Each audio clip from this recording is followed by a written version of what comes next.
Legrone, who spent this day at a custody hearing in Miami. And Katie, we understand that hearing was filled with any number of allegations. Jim, exactly. A number of disturbing allegations that ultimately raised the question tonight, did the state drop the ball on these kids?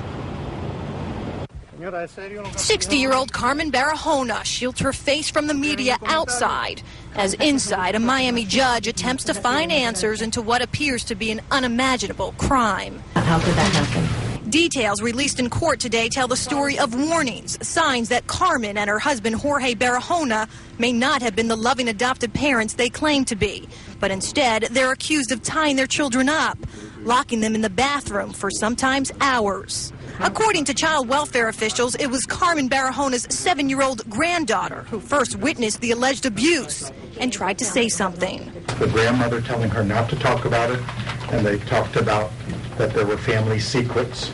Eventually, the child told an adult who reported the alleged abuse to DCF 1 week ago, now raising even more questions.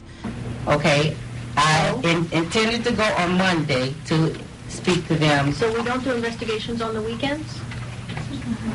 Is that what you're telling me? I'm not allowed to do investigations on the weekend.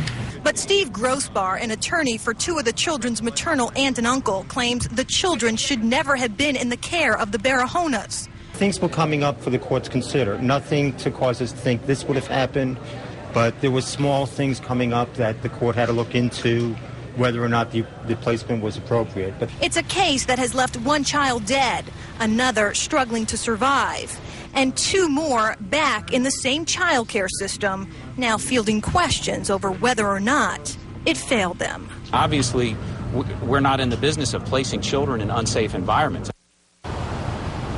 And we have also learned tonight that prior to the twins being adopted by the Barahonas in 2009, a child advocacy group called Guardian Ad Litem had actually recommended to the court that these kids not be placed in the permanent care of the Barahonas. They are not revealing those details why, but tell us simply that there were some concerns. The two children who remain alive and well will remain here in Miami. They will continue to go to the elementary school where they have been thriving, and they have been placed in therapeutic foster care homes. As for Carmen Barahona, the wife and mother in this case, when asked whether or not she will be arrested, a DCF spokesperson tells me tonight simply she will likely be next.